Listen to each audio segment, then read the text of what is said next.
Hello, मैं सुशील कुमार। मैं आपको अपनी एक रियल लाइफ एक्सपीरियंस के बारे में बताना चाहता हूँ।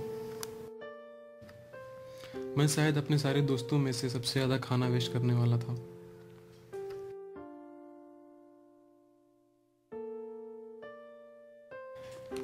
एक दिन मुझे हॉस्पिटल जाना था, सो मैंने अपने दोस्त से बात की और हम हॉस्पिटल को चल दिए। मैंने वहाँ डॉक्टर से अपॉइंटमेंट ले रखी थी।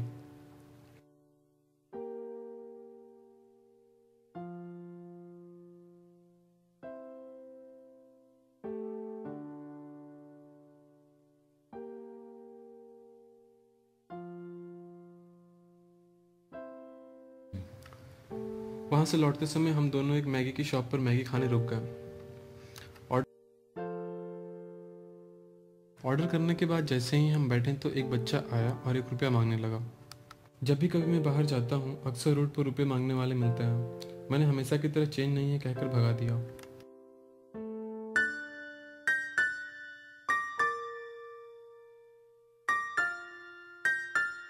पर हमें ये बात पता नहीं थी कि वो हमें दूर से देख रहा था। जब हम लगभग आधी मैगी खा चुके थे, तब वो फिर से आया और कहने लगा, मुझे भूख लगी है, थोड़ा मैगी छोड़ देंगे क्या? कुछ देर के लिए मैं उसे एकटक देखता रहा। फिर मुझे अपने मेस की प्लेट की याद आई, जिसमें खाने के बाद भी आधा खाना बचा रहता था। फिर मैंने उसे पकड़कर चेयर पर बैठने को कहा। फिर मैंने उसके लिए एक और मैगी ऑर्डर करवाई। उसके साथ बैठकर बातें की, उसके बारे में बहुत कुछ जाना। अपने घर की आर्थिक स्थिति खराब होने की वजह से उसने क्लास तीसरी के बाद पढ़ाई छोड़ दी थी। खाने को भरपेट नहीं मिलता था, कभी कभी तो भूखे ही सोना पड़ता था। अगले दिन उठकर फिर वही सबके सामने हाथ फैलाकर पैसे मांगा करता था।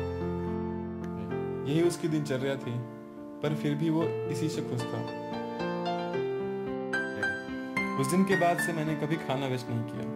मैं जब भी किसी को खाना वेस्ट करते हुए देखता हूँ तो मुझे उसकी याद आ जाती है।